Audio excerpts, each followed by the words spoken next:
Yan, dalawang klase yung bibigyan natin na merenda ngayon sa ating mga alaga. Update lang po tayo mga kababoy. Ngayon ay oras ng alas 11 ng umaga. Sobrang init ng panahon. Tapos na po nating napaliguan yung ating mga alagang baboy. At ngayon naman, magbibigay tayo ng merenda. Ito yung Madre de Agua. Tapos yung isa naman, ito yung ginugulay. Nagugulay po to. Ito tinatawag na tinangkong. Iba din yung talbos ng kamote. So bibigyan ko tong ating buntis ng tinangkong.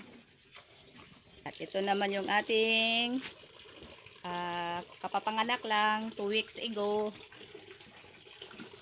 So ating dumalaga na nagka parvovirus. 3 lang yung buhay sa kanyang anak at siyam yung mummified. Dito naman yung kanyang 3 biko. So 2 weeks na nila ngayon mga kababoy. So kita nyo naman, ito yung pinakamalaki. Yan, malaki talaga siya. Tapos ito naman yung sumunod, parang doble sa size ng malaki. Tapos yun talaga yung pinakamaliit. Bubuksan ko na yung pinto nila, baka gusto nilang kumain ng dahon kasi 2 weeks na sila. Gusto ko silang sanayin na tikim ng dahon. Iba kasi yung pamamaraan ko dito sa pagturo ng pagkain ng biik. Yung iba 1 week pa lang tinuturuan na, pero sa akin mas una ko silang tinuturuan kumain ng mga dahon-dahon para pag if in case na magsira yung tiyan nila, magtae, at least nakakadidi sila sa mama pig nila at mabilis lang na yung pagtatay nila pag hindi nila magustuhan yung dahon. Kasi may gamot yung didi, yung gatas ng inahin. So pag mga 3 weeks old na sila, doon ko na sila tuturuan naman na patikimin ng feeds at hahaluan ko po yun ng dahon. So mas mabilis kasi yun na pamamaraan para sa akin mga kababoy, kaya yun yung way ko. So sa iba naman yung pamamaraan nila at iba din dito sa akin. So ito yung 2 weeks natin na bagong panganak na dumalaga. Yun nga yung nagka parvovirus, siyam yung patay at 3 lang yung buhay. Ito naman na yung natin, patining. 2 months and 3 weeks. Pangbenta na po natin to kahit wala pang 3 months para may pambili tayo ng feeds. Yung binigay ko sa kanya ay Madre de Agua lang.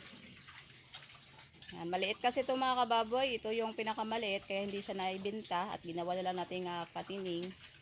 Sa tansya ko nasa more or less 60 kilos na yung timbang nito. Maliit talaga to nung mga big pa lang sila kaya hindi to siya naibenta. Ito naman yung ating inahin na si Juana. 81 days na po siyang buntis ngayon. Yun, kung nakita nyo, binigyan natin siya ng Madre de Agua at saka yung tinangkong. Kasi gustong-gusto niya yung kumakain siya ng dahon ng tinangkong, pati talbos ng kamuti. Kaya lang, yung talbos ng kamuti natin, kakatanim ko pa lang. Wala pa tayong ma-harvest.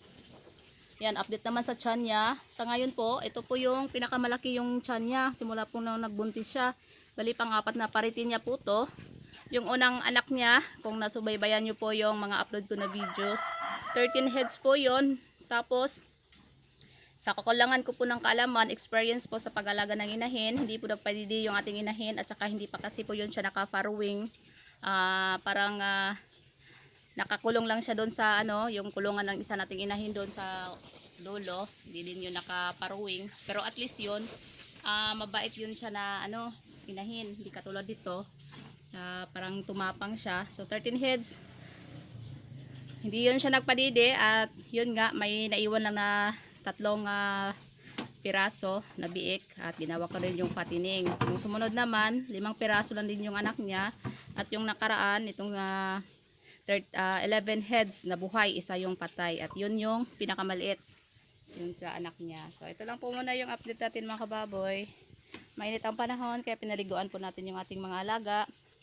Linis-linis din ng kulungan. Sobrang init talaga ngayon. At pagkatapos natin silang paliguan, linis, ay pinakain natin sila ng merenda.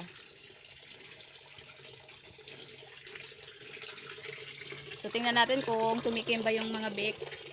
Ayan, hindi po sila tumikim Iba talaga pag talbos ng kamuti yung pinapakain natin. Kasi pag talbos ng kamuti, hindi aayaw yung mga biik. may ibang amoy kasi yung talbos ng kamote at lasa, kaya siguro kumakain sila. Sa sunod na video po, ipapakita ko po sa inyo na kumakain sila ng talbos ng kamote. Pero sa ngayon, tinangkong at saka madre de agua yung kinakain natin, hindi po sila tumikim. So, ito lang po muna yung update natin mga kababoy. 2 weeks na po yung ating bagong panganak. At ito yung ating patining na pangbenta na natin. 2 months and 3 weeks. Tapos 81 days naman po yung buntis natin na si Joanna. Yan, kung nakikita nyo yung tiyan niya, oh, mabilog talaga.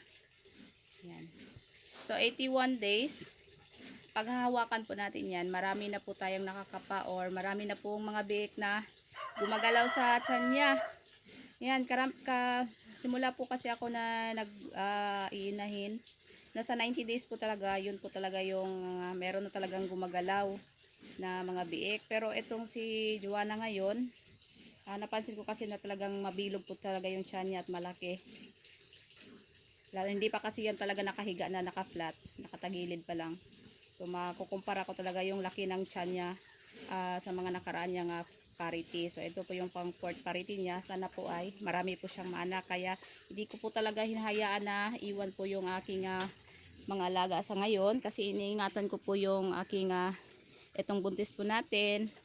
Para maiwasan po yung mga stress. Baka meron pong pupunta dito sa ating kulungan na hindi nila kilala. At may stress po yung ating mga alaga. At baka yun po yung dahilan para makunan po yung aking inahin. Kaya hindi po talaga ako umaalis, talagang binabantayan ko po yung ating mga alaga. So ito lang po muna yung update natin mga kababoy. Ito na, oh, bilog-bilog talaga ng tiyan ng ating buntis. Mabilog po talaga. Kung hawakan po natin yan, marami na po talagang gumagalaw na sa loob. So ito lang po muna yung update natin mga kababoy. Happy farming po sa lahat.